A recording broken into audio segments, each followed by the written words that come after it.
भारतीय संस्कृति में यज्ञ, योग एवं आयुर्वेद जैसी अमूल्य विद्याएं हैं, जिसका मूल है वेद। इतिहास की ओर दृष्टि डालें तो भगवान राम, भगवान कृष्ण से लेकर राजा महाराजाओं, ग्रामवासियों व अरण्यवासी ऋषियों की कुटियों तक नित्य व नैमित्तिक यज्ञों का प्रचलन देखने को मिलता है। मुझे 2 साल पहले सोराइसिस हुआ था और मतलब स्टार्टिंग हुआ था धीरे धीरे और घुटने तक फैल गया था पूरा। तो डॉक्टर साहब के पास जाता था, ट्रीटमेंट कराया, कुछ फ़ायदा नहीं हुआ। मतलब ईचिंग होना और मतलब फैलते ही आ रहा था वो धीरे धीरे करके। तो हमारे एक परम मित्र हैं शशिकांत वाजपेयी जी, तो उन्होंने बताया डॉक्टर साहब के बारे में कि आप एक काम करो अरुण भाई, आप हवन करते हैं डॉक्टर साहब, आप आके बैठ जाया करो, खाली वो कुछ मेडिसिन वगैरह नहीं देंगे, आप खाली हवन में बैठो, देखो आपको फ़ायदा होगा। तो उनकी बात का विश्वास करके मैंने हवन में आना स्टार्ट किया। सुबह शाम हवन में बैठता था मैं। तो उसके बाद क्या हुआ, मेरी पहले तो जो खुजलियाँ होती थी ना, ईचिंग होती थी ना, वो बंद हुई मेरी।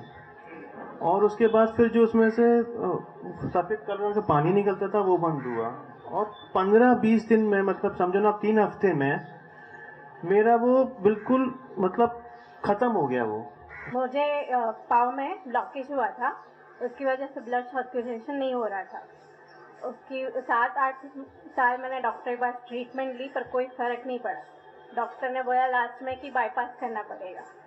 तो वो तो इतनी छोटी एज में करना पॉसिबल नहीं है क्योंकि पूरी लाइफ है सामने। उसके बाद पापा ने सजेस्ट किया कि डॉक्टर के पास चलते हैं, मीरा रोड तारा सिंह जी के पास। यहाँ पे दिखाया, उसके बाद डॉक्टर अंकल ने बोला कि ऐसे ऐसे ट्रीटमेंट शुरू करेंगे तो अच्छा हो जाएगा। उसके बाद मैंने यहाँ 5-6 महीने ट्रीटमेंट ली, हवन में आके रोज़ बैठना सुबह, और धीरे धीरे अच्छा रिजल्ट आ गया। और अभी मैं इतना अच्छी तरह चल सकती हूँ, खड़ी रह सकती हूँ, पाँव में ब्लड सर्कुलेशन भी उतना ही अच्छा हो रहा है। ना मुझे चलने में कोई प्रॉब्लम हो रही है, ना ऐसा कुछ पेन होना, सूनापन होना, क्योंकि ब्लड सर्कुलेशन ज़रा भी नहीं होता था। उसकी वजह से पाँव में सूनापन आ जाता था कि मुझे लगता था तो भी पता नहीं चलता था कि मुझे वहाँ पे लग रहा है कुछ, ज़रा भी वहाँ पे खून नहीं पहुँच रहा था। फिर यहाँ पे आके ट्रीटमेंट लिया, उसके बाद थोड़ा मुझे वहाँ पे फील होने लगा कि हाँ मुझे पाँव में भी थोड़ा सा लग रहा है, तो मुझे पता चल रहा है कि खून पहुँच रहा है वहाँ पे। ये आज मैं रोज़ बैठती थी आके सुबह। आज हम सब अपने घरों में, लगभग घरों में इसका प्रयोग विशेष रूप से दाल बनाना, सब्जी बनाना आदि में ये दालचीनी का प्रयोग हम लेते हैं या करते हैं। तो यह जो दालचीनी है उसका भी प्रयोग हम कर सकते हैं और अंगारों के ऊपर भी उसको डाल करके उसकी धुनी अपने घर के अंदर कर सकते हैं। हमने परीक्षण करके भी देखा है कि इस दालचीनी को जब हम अंगारों के ऊपर डालते हैं और जो धुनी उठती है उसको हम बैक्टीरिया आदि को देते हैं, तो बैक्टीरिया आदि जो हानिकारक होते हैं वो नष्ट हो जाते हैं, दूर हो जाते हैं। और इसकी सुगंधी भी बहुत अच्छी आती है, गुड़ हार्मोन्स बढ़ाने वाली होती है, सौमनस्यकारी होती है। तो यह दालचीनी का भी प्रयोग हम विशेष करके पक्षाघात आदि रोगों को ठीक करने के लिए कर सकते हैं। और यह अंतिम द्रव्य और विशेष रूप से लाभकारी, इसको कहते हैं निर्गुंडी। यह निर्गुंडी का पत्ती है, छोटी छोटी डंठल, उसको पंचांग तो नहीं है, जड़ इसमें नहीं प्रयोग की जा सकती है लेकिन इसमें नहीं है, लेकिन ये उनकी पत्ती और उनके जो छोटी छोटी डंठल होते हैं उसका प्रयोग हम करते हैं विशेष रूप से। तो यह निर्गुंडी सभी प्रकार के वातज रोगों को शांत करने के लिए, दूर करने के लिए सर्वाधिक उपयुक्त और उपयोगी यह निर्गुंडी और ये मालकांगनी के बीज महत्वपूर्ण रूप से लाभकारी होते हैं। यह कुछ विशेष हवन सामग्रियां हैं। इन जड़ी बूटियों को लेकर के कूट पीस करके इस प्रकार का चूर्ण हम बना लेते हैं। ये आप देख पा रहे हैं, यह चूर्ण तैयार हो गया। ये चूर्ण तैयार हो, बिल्कुल एक तो बारीक चूर्ण होता है, ये मोटा मोटा चूर्ण है। और ऐसा चूर्ण बना दिया तो अब सभी सामग्री समान मात्रा में इसमें मिल गई है। अब इसके अंदर थोड़ी सी मात्रा में गाय का घृत मिला करके और उसको इस प्रकार से हम मिला देते हैं, तो ये थोड़ी सी गीली हो जाती है। फिर इसको बंद डिब्बे में बंद करके रख देते हैं और प्रतिदिन जब हमें हवन करना है, यज्ञ करना है सुबह और सायंकाल, उस समय थोड़ी सी मात्रा में प्लेट में लेकर के और गाय का घी लेकर के हम इस यज्ञ को, हवन को पहले संपन्न करते हैं, उसमें हवि प्रदान करते हैं। उसके बाद इन्हीं में से द्रव्यों को लेकर के वैसे भी अंगारों के ऊपर आप रख सकते हैं, और इस चूर्ण को भी आप अंगारों के ऊपर रख सकते हैं। और जो धुनी उठती है उस धुनी वाले वायुमंडल में बैठ करके, जैसे मैंने कहा, ओमकार का उद्घोष से लेकर के, ध्यान से लेकर के, प्राणायाम से लेकर के, सूक्ष्म व्यायाम, विशेष आसनों से लेकर के जो विशेष क्रियाएं हैं, उन क्रियाओं को हम संपन्न करते हैं, तो उससे हमारे शरीर में होने वाले, चाहे वह पक्षाघात हो, चाहे इस प्रकार के अन्य रोग हो, उन सभी रोगों को हम दूर कर सकते हैं। ऐसी ताकत, ऐसी शक्ति इस यज्ञ के अंदर या यज्ञ के द्वारा इन औषधियों के अंदर जो प्रसुप्त अवस्था में औषधीय तत्व हैं, उनको हम जला करके एक तो उसको कई गुना बढ़ाते हैं, गैस फॉर्म में कन्वर्ट करते हैं, पार्टिकल्स के रूप में कन्वर्ट करते हैं, और वो सूक्ष्म इतने पार्टिकल है कि 2.5 से भी छोटे कण होते हैं। वह कण वायु के माध्यम से हमारे लंग्स तक और लंग्स के माध्यम से हमारे ब्लड में मिल जाते हैं, रक्त कणिकाओं के साथ वो मिल जाते हैं, जो कि हम कोई भी द्रव्य खाते हैं, खाने के बाद पचन क्रिया से लेकर के पूरी प्रोसेस है, उस प्रोसेस के बाद गुजर करके वो हमारे रक्त में मिलता है, और तब जाकर के हमें लाभ विशेष प्राप्त होता है, जो कि यज्ञ को करने से, हवन को करने से, अग्निहोत्र को करने से वही द्रव्य हमने जैसे यहाँ आहुति दी, श्वास लिया, लंग्स तक गई, मानी मिनटों के अंदर अंदर यह कार्य संपन्न हो जाता है, ब्लड तक उस विशेष औषधीय तत्व को, द्रव्य को पहुंचाने का। उतना ही नहीं, उसको एक अवेलेबल फॉर्म के अंदर कन्वर्ट करना, और उसके अंदर निहित जो और भी बहुत कुछ सामर्थ्य है उसको भी उजागर रूप में लाना, उद्भूत करना, यह कार्य भी अग्नि के माध्यम से ही भली प्रकार से सिद्ध होता है। इसलिए हम जो यह यज्ञ के माध्यम से चिकित्सा करते हैं वो तात्कालिक, तुरंत और बहुत ही अच्छा परिणाम देने वाली और गहराई पूर्वक कार्य करने वाली होती है। बहुत सारी चिकित्सा ऊपर ऊपर कार्य करते हैं, आप छोड़ दोगे तो उसके बाद वो वापस वो रोग होने लगता है। लेकिन इस यज्ञ को करने से वो रोग जो ठीक हो रहा है आपका, वो परमानेंट होता है। कार्सिनोमा सेल, कैंसर सेल जिसको कहा जाता है, जब वह कैंसर विशेष हो जाता है तो सामान्य रूप से कहा जाता है कि वो उस व्यक्ति की जान लेकर के ही जाता है, उसके बिना वो जाता नहीं, क्योंकि उसका कोई ऐसा उपचार ही नहीं, कोई ऐसी पद्धति ही नहीं है। और बहन भावना जी कच्छ के अंदर मुंगरा गांव में रहने वाली, उनको ब्रेस्ट कैंसर हुआ और कार्सिनोमा से, जो कि सारे हॉस्पिटल जो भी उपचार प्रक्रिया पद्धतियां थी वहां सब जगह पे करा करके वो बिल्कुल ही हताश, नाराज, या बिल्कुल ही डॉक्टर लोगों ने जवाब दे दिया कि बस अब 1 महीने की मेहमान है, अब इसका कुछ नहीं हो सकता, इसका कोई ऐसा उपचार नहीं है। उस अवस्था में उनको यज्ञ चिकित्सा विशेष रूप से दी गई, और यज्ञ चिकित्सा देने के बाद जो उसके उन्होंने आशा छोड़ चुके थे, वो पेशेंट खुद भी आशा छोड़ चुके थे कि हम ठीक हो सकते हैं। उस अवस्था में यह यज्ञ चिकित्सा उन्होंने अपनाई, और धीरे धीरे धीरे 2 महीने 3 महीने, जो कि डॉक्टर ने कहा था 1 महीना ही जिएगी, उसकी जगह पे धीरे धीरे धीरे करते 6 महीने 8 महीने बीते, तब तक कार्सिनोमा सेल खत्म हो गया, ब्रेस्ट कैंसर उनका खत्म हो गया। और उस अवस्था में वो ठीक होने के बाद कहते हैं कि कार्सिनोमा सेल यदि वो ठीक भी हुआ तो वो वापस होता है और जान लेकर के जाता है, जबकि उसका आज 8 से 9 साल बीत गए। वो माता जी को जब ठीक हुआ उसके 8 से 9 साल, अभी वर्तमान में भी वो माता जी जीवित है हमारे सामने, 8 से 9 साल हुए बहन भावना जी, अभी भी वो जीवित है, और 1% भी उनको कैंसर की कोई प्रॉब्लम नहीं है, और उन्होंने टेस्ट भी कराया, कोई कैंसर का कोई एक नाम निशान भी नहीं है। अर्थात जिसको कहा जाता है कि जान लेकर के ही जाता है, उसको ही जड़ मूल से इस यज्ञ चिकित्सा ने खत्म कर दिया। लोग कहते हैं मॉडर्न चिकित्सा बहुत जल्दी से कार्य करती है, बहुत परिणाम देने वाली होती है। ये कुछ ऐसे केस, बहन दिव्या जी का भी मैं आपके सामने कई बार रख चुका हूं, ऐसे प्रकार के अलग अलग कई केस मैंने रखा हूं।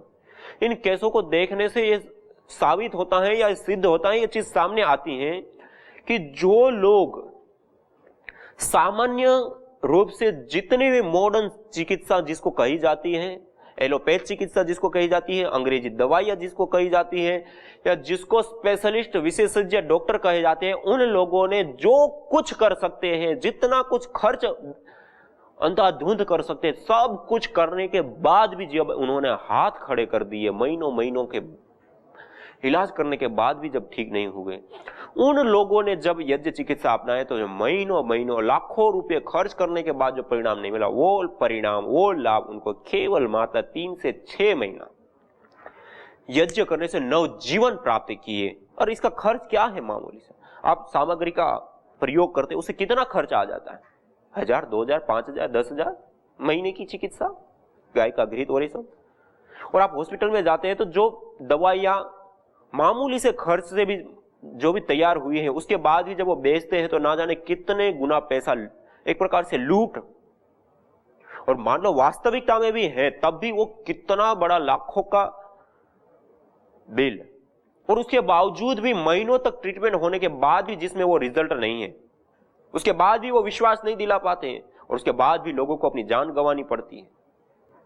और हमारे ऋषियों के द्वारा, हमारे पूर्वजों के द्वारा, हमारे वेदों के द्वारा प्रदत्त जो अमूल्य विधा और विद्या यज्ञ की, आज हम कुछ अज्ञानता के कारण, अपनी संस्कृति से विमुख होने के कारण, ना जाने हम किस ओर जा रहे हैं। और जो इन रोगों के उपचार के रूप में हमारे ऋषियों ने जो इस देवीय चिकित्सा पद्धति, जैसे आयुर्वेद को, यज्ञ को देवीय चिकित्सा पद्धति कही, आज हम उसको भूल गए। जिसको देवीय चिकित्सा कही उसको ही हम भूल गए, और आज हम केवल मात्र मानुषी चिकित्सा, आसुरी चिकित्सा के पीछे पड़े हुए। आइए हम देवीय चिकित्सा अपनाएं, यज्ञ चिकित्सा अपनाएं, और इसके जो विशिष्ट और महत्वपूर्ण लाभ है उसको उठाएं। मैं आपको आश्वासन देता हूं, जिस प्रकार से मैंने बताया उस प्रकार के उन विशेष हवीर द्रव्यों को लेकर के आप यजन करें, हवन करें, रोगी के कमरे में ही हवन करें, यज्ञ करें, उसी स्थान पर विशेष रूप से यज्ञ करने के बाद धूम्र करें, धुनी करें, ध्यान करें, उपासना करें, ओंकार का जप करें, और प्राणायाम, योगाभ्यास, आसन करें। 3 महीने के अंदर जो बड़े केस हैं, सामान्य रोग में तो तात्कालिक, आपको लंग्स की प्रॉब्लम है या फिर आपको एसिडिटी की प्रॉब्लम है, आप यह इलायची है, श्वेत चंदन है, उसको डालिए और देखिए, उसकी धुनी लीजिए। आपको छाती में जलन है और आप तुरंत डाल करके देखिए और उसकी धुनी गाढ़ी गाढ़ी लीजिए, आप देखिए तात्कालिक तुरंत आपकी एसिडिटी दूर होगी। आपको बहुत कफ बन रहा है, यह काली मिर्च रखी हुई, काली मिर्च को डालिए और लीजिए, आप देखिए तुरंत। ज्योतिषमती रखिए, डालिए, उसकी धुनी लीजिए, देखिए तुरंत। आपको सिर दर्द है, ज्योतिषमती का काली मिर्च का प्रयोग करिए, आप देखिए तुरंत क्या आपको आश्चर्यजनक लाभ मिल रहा है। कहने का अभिप्राय है कि जो हमारी प्राचीन देवीय चिकित्सा पद्धति जिसको ऋषियों ने कहा है, आज हम उससे विमुख हो चुके हैं। इसलिए मैं बार बार कहता हूं, पेड़ अपनी जड़ को छोड़ देता है तो समूल नष्ट हो जाता है, सूख जाता है, अपने अस्तित्व को खो बैठता है। वैसे ही मनुष्य समाज की जड़ होती है अपनी संस्कृति। जब वह अपनी संस्कृति को छोड़ देता है तो वैसे ही नष्ट हो जाता है, सूख जाता है, अपने अस्तित्व को खो बैठता है, जैसे पेड़। अतः आइए हम अपनी संस्कृति के साथ जुड़े, अपनी संस्कृति के मूल यज्ञ के साथ जुड़े। न करो और प्रदूषण करने की भूल। यज्ञ है संस्कृति का मूल। आइए हम इस मूल के साथ जुड़े, यज्ञ के साथ जुड़े, याज्ञिक संस्कृति के साथ जुड़े, हवन के साथ जुड़े, अग्निहोत्र के साथ जुड़े। और पिछले कई दिनों से हम आपके सामने यह रखने का प्रयास कर रहे हैं कि यज्ञ एक देवी चिकित्सा पद्धति है, और देवी चिकित्सा पद्धति है तो वो चिकित्सा कैसे कार्य करती है, तो उसके लिए अलग अलग जो उसके पहलू हैं, उन एक एक पहलू को लेकर के भी आपके सामने चर्चा करने का या बात रखने का प्रयास किया था। जब हम यज्ञ करते हैं उसकी जो रंग है, जो रश्मियां हैं, जो उसकी उष्माएं हैं, वो हमारे शरीर के ऊपर पड़ते हैं, उससे भी हमारी चिकित्सा होती है। जो मंत्रों का गान करते हैं, मंत्रों का उच्चारण करते हैं, उससे भी हमारी चिकित्सा होती है। जो हम औषधियां डालते हैं वो अति सूक्ष्म होकर के उसके अंदर निहित जो सामर्थ्य वो बढ़ जाती है, और वो अणु परमाणु के रूप में कन्वर्ट होकर के वो जब श्वास के माध्यम से लंग्स तक, लंग्स के माध्यम से ब्लड में घुल करके भी हमारी चिकित्सा होती है। इसके साथ साथ जो हमने इलायची आदि सुगंधित द्रव्य डालते हैं, उससे जो एरोमेटिक ऑयल्स वायुमंडल में वो जब सूंघते हैं तो उससे हमारी हाइपोथैलेमस आदि ग्रंथियां विशेष रूप से प्रभावित होती हैं और गुड हार्मोन्स बनते हैं, उससे भी हमारी चिकित्सा होती है। और उसके साथ साथ जो भस्म आदि बचती है, उस भस्म आदि का प्रयोग करने से भी हमारी चिकित्सा होती है। जो अलग अलग गैसें बनती हैं, उन गैसों को लेने से भी और उन गैसों का प्रसरण होने से, बैक्टीरिया वायरस आदि के नष्ट होने से भी हमारी चिकित्सा होती है। आदि आदि कई सारी तरीकों से वो हमारे शरीर के ऊपर, हमारे मन के ऊपर इस प्रकार से कार्य करती है। और हमारे शरीर और मन के ऊपर जो कारण है, कारण क्या है? पंच तत्व। इन्हीं पंच तत्वों से यह हमारा देह बना है और पंच तत्वों से यह सारा ब्रह्मांड बना हुआ है। और इन्हीं पांच तत्वों को सही करना, संतुलित करना, सुरक्षित करना, संवर्धित करना, पोषित करना, या इन पांच तत्वों को विशेष रूप से संवर्धित करने का कार्य है यह यज्ञ। और यह पांच तत्व जब सही हो गए तो हमारा यह पिंड भी सही हो जाएगा और हमारा यह ब्रह्मांड भी सही हो जाएगा, हमारा यह पर्यावरण भी सही हो जाएगा। इसलिए पर्यावरण और पिंड दोनों को सही करने के लिए एक संपूर्ण चिकित्सा केवल मनुष्य के लिए नहीं, मनुष्यतर पशु पक्षी प्राणी कीट पतंग वनस्पति जगत से लेकर के संपूर्ण जड़ और चेतन दोनों को संतुलित करने की, दोनों को सही करने की, पोषित करने की, संवर्धित करने की सबसे सस्ती, सरलतम और सहजतम कोई श्रेष्ठतम चिकित्सा पद्धति है तो वह है यज्ञ, हवन, अग्निहोत्र चिकित्सा पद्धति। आज तक की धरती की कोई भी ऐसी पद्धति नहीं है, इसलिए तो इसको श्रेष्ठतम कर्म कहा। जितने भी धरती पर कर्म किए जाते हैं उन कर्मों में सबसे श्रेष्ठतम कर्म कोई है तो वह यह यज्ञ है, हवन है, अग्निहोत्र है। क्यों? क्योंकि हमें भी लाभ है, हमें शरीरगत भी लाभ है, मनोगत भी लाभ है, पुण्यगत भी लाभ है। ये तो व्यक्तिगत चीज, पारिवारिक भी लाभ है, पर्यावरण से भी लाभ है। हमारा पर्यावरण भी पोषित होता है, देवी शक्तियों का पूजन होता है, देवी शक्तियों को हम विशेष रूप से अग्निहोत्र के माध्यम, यज्ञ के माध्यम से संतुलित, जो अग्नि, वायु, जल, पृथ्वी आदि ये सारे देव हैं जो हमें देते हैं, उनके ऋणों से हम उऋण होते हैं। देव ऋण से उऋण होना, पितृ ऋण से उऋण होना, मातृ ऋण से उऋण होना, इस सारे ऋणों से हमें उऋण करने वाली पद्धति है, पुण्यों को प्रदान करने वाली यह पद्धति है। हमारे तन, मन, प्राण, पर्यावरण, चित्त, चेतना, गति, मति, बुद्धि और इस प्रकृति सब जगह पे संतुलन को स्थापित करने की सबसे श्रेष्ठतम विद्या है तो वह है यज्ञ। और संतुलन ही स्वास्थ्य है। अतः आइए हम सब इस यज्ञ चिकित्सा को अपनाएं, हवन चिकित्सा को अपनाएं, अग्निहोत्र चिकित्सा को अपनाएं, अपने जीवन को तो संरक्षित और सुरक्षित करें, उसके साथ साथ हमारे आसपास में रहने वाले लोगों को भी, पेड़ पौधे, पशु पक्षी, कीट पतंग, वनस्पति जगत से लेकर के संपूर्ण जड़ चेतन जगत को भी हम सुरक्षित और संरक्षित कर सकते हैं। ऐसी श्रेष्ठतम विधा और विद्या है यह यज्ञ। इसलिए मैं आप सभी लोगों से निवेदन करना चाहता हूं कि हम सब लोग मिलकर के इस यज्ञ चिकित्सा को स्वयं भी अपनाएं, औरों को भी अपनाने के लिए प्रेरित करें।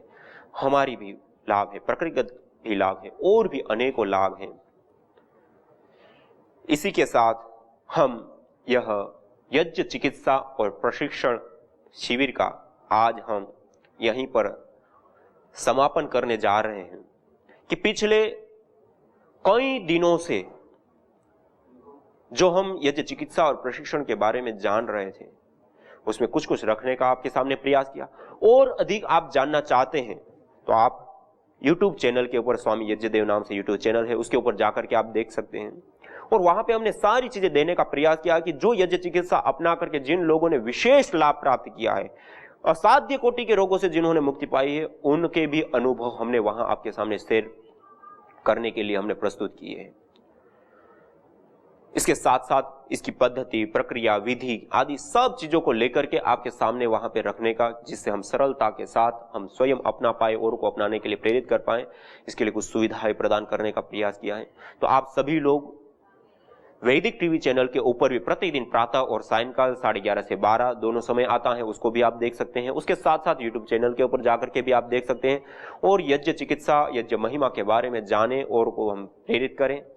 और मैं आशा करता हूं कि इस यज्ञ चिकित्सा और प्रशिक्षण शिविर से आप सभी लोगों को अवश्य ही कुछ विशेष जानने का, कुछ हमारे ऋषियों की जो विधा और विद्या की जो वैज्ञानिकता है उसको प्राप्त करने का अवसर मिला होगा। आज इसी के साथ आप सभी योगी याजिक साधक भाई बहनों को मैं विनम्रता पूर्वक नमन करता हूं, वंदन करता हूं कि आप सभी लोग इतने लंबे समय से जुड़े और हमारी ऋषियों की जो विधा और विद्या है उसको आप सभी लोगों ने अपनाया और अपना रहे हैं और इसके बारे में जान रहे हैं। इसके लिए मैं आप सभी लोगों का कृतज्ञ हूं, आप सभी लोगों को मैं धन्यवाद देता हूं। और श्रद्धेय परम पूज्य श्रद्धेय स्वामी जी महाराज, श्रद्धेय आचार्य श्री महाराज, जिनके अथक तप और पुरुषार्थ के परिणाम स्वरूप आज हम सभी लोगों को हमारी ऋषियों की विधा और विद्या के साथ जुड़ने का अवसर मिला और हम अपने जीवन में और इस जगत में इन ऋषियों की विधा और विद्याओं को अपना करके दिव्यता का हम आदान कर पा रहे हैं, अपने जीवन को उन्नति की ओर ले जा पा रहे हैं। ऐसे महान ऋषियों को कृतज्ञता पूर्वक प्रणाम करते हुए आज इस यज्ञ चिकित्सा और प्रशिक्षण शिविर का हम यहीं पे समापन करते हैं। इसी के साथ आइए सभी लोग सीधा बैठते हुए परमपिता परमात्मा का निज नाम पावन ओंकार का उद्घोष करते हुए सब जगह पे शांति हो, जल में शांति हो, थल में शांति हो, गगन में शांति हो, वन उपवन में शांति हो, समस्त चराचर जड़ चेतन में शांति हो और वही शांति हमारे भीतर स्थापित हो। इसी प्रार्थना के साथ, इसी भावना के साथ आज के इस सत्र का, इस शिविर का हम समापन करते हैं और आज से हम संकल्प लेके अपने जीवन में हम प्रतिदिन यज्ञ को अपनाएं और सुखमय स्वर्ग जैसे जीवन को पाए। हमारे साथ एक संतोष साठे करके गृहस्थ आए थे, वो मेरे रूम में थे। उनका करीब 8 से 10 साल पहले एक्सीडेंट हो गया था और एक्सीडेंट में उनकी इतनी बड़ी जख्म थी जो कोई डॉक्टर ठीक नहीं कर पा रहे थे। ना उनको डायबिटीज था, ना उनको कोई चीज़ थी, स्किन पूरी निकली हुई, रोज सवेरे वो ड्रेसिंग करते थे। तो वो भी इसी कार्यक्रम में आए थे। हाँ, घाव देखा नहीं जाता था। ओके। और जब उन्होंने, हम लोगों का रूम में बात हुई, मैंने कहा कि आपने इतना कोशिश करके देखा है तो क्यों ना हवन का भी आप देखो उसको कोशिश करके। उन्होंने हवन का एक काम किया और अभी उनकी 40% स्किन आ गई है उनको पैर के ऊपर। कमाने के चक्कर में रोग को ले लिया, साथ में डायबिटीज आ गई और इतनी बड़ी कि जिसमें इंसुलिन लेने के बाद भी असर नहीं होता था। उस स्टेज तक पहुंच गया था मैं, उस स्टेज तक मैं पहुंच गया था। इन्होंने बताया यज्ञ के बारे में कैसे है, क्या फायदे हो रहे, कितने लोगों को फायदा हो रहा है। तो फिर मैं सोचा चलो और 3 दिन इन्वेस्ट करूं इसमें। इन्वेस्ट किया मैंने, चलो 3 दिन में जाके देख के आऊं यज्ञ में क्या फायदा होता है। 3 दिन में गया और पहले ही दिन जो असर हुआ, शायद वो मेरे जीवन में बहुत बड़ा परिवर्तन था। पहले ही दिन से जैसे जैसे दूसरा तीसरा दिन, और ऐसा लगने लगा कि शायद यज्ञ ही हमारा जीवन है। और मेरे शरीर में तो परिवर्तन 100% आ गया है। मैं 99% नहीं बोलूंगा, 100% मेरे जीवन में भी परिवर्तन आ गया और मेरे रोग में भी परिवर्तन आ गया। महिला मंडल के ग्रुप में ये प्रयोग शुरू किया। खाली हवन सिखाऊंगी मैं, धीरे धीरे सिखाने के बाद जो घी का लेपन हम लगाते थे उसमें 40 to 50% लेडीज लोग का नी पेन दूर हो गया है। मेरा खुद का एग्जाम्पल है, मेरा राइट व्रिस्ट, ये थंब यहाँ से बेंड नहीं हो रहा था। ऑपरेशन की डेट थी, लेकिन मैं बच्चों को पढ़ाती थी तो मैंने वो डेट डिले करा के अप्रैल में की थी, लास्ट मंथ। फिर धीरे धीरे वो हवन का घी ही लगाते लगाते मुझे ये हाथ में भी ठीक हो गया ना। मैंने ऑपरेशन कराया, अभी सारा काम मैं खुद करती हूँ। मैं ट्यूशन्स लेती हूँ बच्चों को। सर्दी खांसी जब होती है मैं उनके पेरेंट्स को वही बोलती हूँ, आप कोई डॉक्टर के पास मत जाइए। मैं घर पे हवन करती हूँ, उसी में उनको बिठा के मैं उनका इलाज करूँगी। आज वो बच्चे लोग मम्मी पापा को नहीं बोलते, मम्मी को बोलेंगे आम्ही टीचर कडे जाणार, आमची टीचर आम्हाला स्वस्थ करून देते। और मैं खाली हवन करा के गायत्री मंत्र का उनको मंत्र सिखा के, नीलगिरी लास्ट में और गूगल डाल के जो धुआं उठता है उसमें लंबी लंबी ब्रीदिंग कराती हूँ और उससे उनका आज लंग्स प्रॉब्लम है, जो भी सर्दी खोखला है, सब दूर हो चुका है। और मैं हमेशा हमारे यहाँ मंदिर में अमावस्या को हमेशा 5 बजे यज्ञ हर महीने कराती हूँ मैं, और इससे बहुत जन को फायदा हुआ है। और आप इतना समझिए, जब मुझे इतना फायदा हुआ, इतने बड़े बड़े एग्जाम्पल्स हैं हमारे सामने, तो आप क्यों ना ये प्रयोग करें। यज्ञ भारतीय संस्कृति का मूल है। तो आइए हम संकल्प लें, संसार के श्रेष्ठतम कर्म यज्ञ को अपनाएं। पिंड और ब्रह्मांड में संतुलन कायम करने वाले यज्ञ को अपने जीवन का अभिन्न अंग बनाएं एवं प्रकृति मां के प्रति अपने ऋणों को अदा करें। विश्व स्वास्थ्य का एक नारा, यज्ञ से होगा जग उजियारा। भारतीय संस्कृति की अमूल्य विरासत यज्ञ की महिमा को जानने हेतु वैदिक चैनल पर प्रतिदिन प्रातः एवं सायं 11:30 बजे यज्ञ महिमा कार्यक्रम से जुड़ें। विशेष जानकारी हेतु संपर्क करें।